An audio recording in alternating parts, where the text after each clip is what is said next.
Hello everyone, welcome to my YouTube channel खबरें काम की।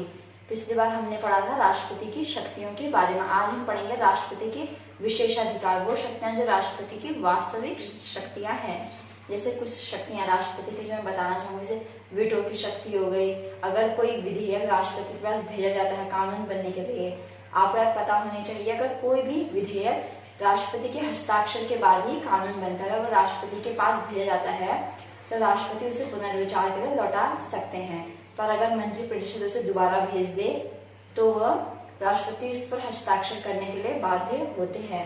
और कुछ और है राष्ट्रपति के पावर जो हम एक एक करके डिस्कस करते हैं। जैसे राष्ट्रपति के विशेषाधिकार या वास्तविक शक्तियां हम इन्हें कह सकते हैं। पहला, संवैधानिक रूप से राष्ट्रपति को महत्वपूर्ण मुद्दों और मंत्रिपरिषद की कार्यवाही के बारे में सूचना प्राप्त करने का अधिकार है।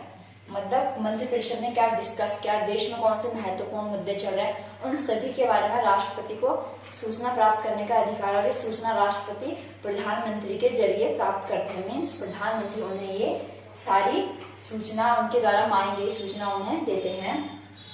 सेकंड है, राष्ट्रपति प्रधानमंत्री को पत्र लिखते हैं और देश की समस्याओं पर, अगर देश में कोई टॉपिक चल रहा है तो उस पर कई बार न्यूज में आते कि प्रधान राष्ट्रपति के इस पर ये विचार है, तो राष्ट्रपति उस पर अपने विचार व्यक्त करते हैं पत्र लिखकर। थर्ड है, सदनों को पुनर्विचार के लिए लौटा सकता है। It's main point. जैसे मैं बता चुकी हूँ, कोई विधेयक कानून तभी बनता है जब राष्ट्रपति उस पर स्वीकृति प्रदान करते हैं। उसे राष्ट्रपति पुनर्विचार के लिए लौटा, अगर वो कानून या वो विधेयक देश के हित में नहीं है, या उसमें कुछ ऐसी बातें हैं जो देश के हित में नहीं है या सार्वजनिक व्यवस्था के लिए ठीक नहीं है, तो राष्ट्रपति उसे पुनर्विचार के लिए लौटा सकते हैं। फिर आता पर राष्ट्रपति के पास वीटो की शक्ति होती है, जिससे वह संसद द्वारा पारित विधेयकों, पता होना चाहिए राष्ट्रपति सारे विधेयकों को पुनर्विचार के लिए लौटा सकते हैं, एक्सेप्ट धन विधेयकों को राष्ट्रपति पुनर्विचार के लिए नहीं लौटा सकते हैं और स्वीकृति देने में देरी कर सकता है। वीटो की शक्ति को हम एक्सप्लेनली जानते हैं। जैसे मैं आपको बताया, मैंने कोई भी विधेयक राष्ट्रपति के पास आता है तो राष्ट्रपति उसे पुनर्विचार के लिए लौटा सकते हैं। अगर मंत्रिपरिषद उसे दोबारा राष्ट्रपति के पास भेजती है तो राष्ट्रपति उस पर सिग्नेचर करने के लिए बाध्य होते हैं। परंतु इसमें वीटो की शक्ति क्या है, कोई विधेयक राष्ट्रपति के पास आया, राष्ट्रपति ने उसे अपने पास रख लिया, अपने से इसे पॉकेट वीटो भी, वीटो को पॉकेट वीटो भी कहते हैं, जेबी निषेधाधिकार कहते हैं हिंदी में। मीन्स अपने जेब में रख लेते हैं उस विधेयक को। और ऐसे हमारे संविधान में ऐसी कोई टाइम नहीं है कि राष्ट्रपति उसे कितने दिन तक अपने पास रख सकते हैं। राष्ट्रपति से कोई विधेयक संसद से पारित होकर आया राष्ट्रपति के पास, राष्ट्रपति ने उसे अपने पास रख लिया वीटो करके, 1 महीना 2 महीना 3 साल पूरे कार्यकाल भी रख लिया, 5 साल के रख लिया, आप ये समझिए। तो वो पुनर्विचार के लिए जब वो लौटाया ही नहीं गया तो वह संसद उसे वापस कैसे भेजेगी राष्ट्रपति के पास। इसलिए वीटो की शक्ति को राष्ट्रपति का कोई टाइम नहीं है कि वो कितने साल तक इसे अपने पास रख सकते हैं। जैसा एग्जाम्पल देती हूँ मैं, जब ज्ञानी जैल सिंह राष्ट्रपति पद पर थे तो एक डाक संशोधन विधेयक था इससे रिलेटेड। उस विधेयक में कुछ कमियां थी, जैसे वो अभिव्यक्ति की स्वतंत्रता पर और प्रेस की स्वतंत्रता पर प्रतिबंध लगा रहा था। तो ज्ञानी जैल सिंह ने अपने वीटो की शक्ति का प्रयोग करते हुए उस विधेयक को अपने पास रख लिया। उन्होंने उस विधेयक को पुनर्विचार के लिए भेजा ही नहीं, जिससे वो कानून नहीं बन पाया। अगला कार्यकाल आया, नई सरकार बन गई, तो उन्होंने उस विधेयक को पारित नहीं किया। इस तरह से वो जो डाक संशोधन विधेयक था वो कभी कानून नहीं बन पाया। ये था हमारा वीटो की शक्ति के बारे में। अब हम जानते हैं, चुनाव के बाद कई नेताओं के दावे के समय यह निर्णय करे कौन प्रधानमंत्री बनेगा।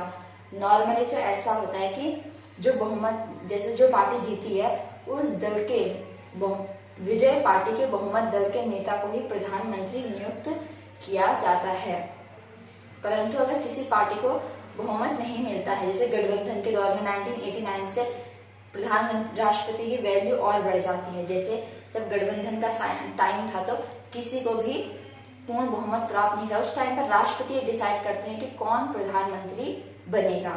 तो ये राष्ट्रपति की बहुत मेन। वैसे तो नॉर्मली ये समझ, जो बहुमत दल का नेता होता है उसे प्रधानमंत्री शपथ दिलवाते हैं, you are the prime minister. पर अगर किसी को पूर्ण बहुमत नहीं मिलता है, गठबंधन का टाइम आता है, तो तब राष्ट्रपति के ऐसे पावर होते हैं, वो खुद डिसाइड करते हैं किसे प्रधानमंत्री बनना चाहिए।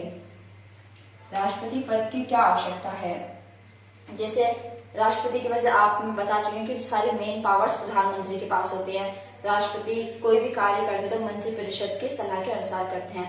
अगर राष्ट्रपति सब कुछ ही मंत्रिपरिषद की सलाह के अनुसार करते हैं तो हमें राष्ट्रपति पद की क्या आवश्यकता है? क्या हम बिना राष्ट्रपति के नहीं चल सकते? ये क्वेश्चन हम इसका आंसर जानते हैं। राष्ट्रपति पद की क्या आवश्यकता है इस क्वेश्चन मार्क। जैसे संसदीय व्यवस्था में समर्थन न रहने पर मंत्रिपरिषद को कभी भी मंत्रिपरिषद को 5 साल से पहले भी भंग किया जा सकता है, कभी भी हटाया जा सकता है।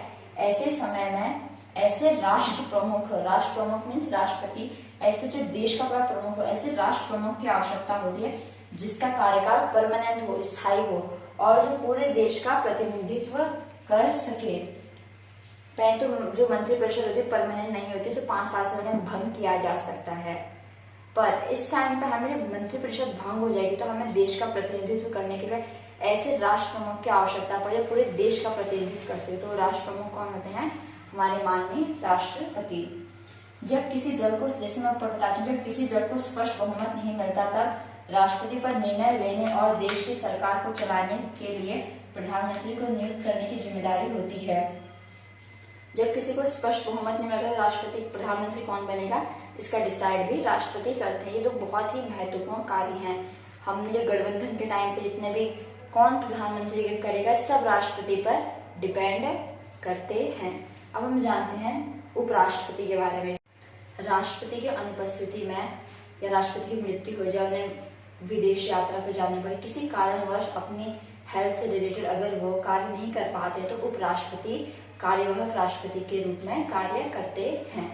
जैसे एग्जाम्पल के लिए फखरुद्दीन अली अहमद राष्ट्रपति थे हमारे, उनकी मृत्यु हो गई तो उनकी मृत्यु के पश्चात उपराष्ट्रपति बी.डी. जत्ती ने कार्यवाहक राष्ट्रपति के रूप में कार्य किया था। उपराष्ट्रपति कार्यवाहक राष्ट्रपति के रूप में तभी तक कार्य करते हैं जब तक नया राष्ट्रपति इलेक्ट नहीं हो जाते हैं। उपराष्ट्रपति का इलेक्शन भी उसी तरीके से होता है जिस तरह से राष्ट्रपति का इलेक्शन होता है। उपराष्ट्रपति भी 5 वर्ष के लिए चुने जाते हैं। आज हमने पढ़ा राष्ट्रपति के पावर्स के बारे में, उनके विशेषाधिकारों के बारे में। अगर आपको हमारा वीडियो पसंद आया तो हमारे चैनल को सब्सक्राइब कीजिए, इस वीडियो को लाइक कीजिए और आगे पढ़ने के लिए हमारे साथ बने रहिए।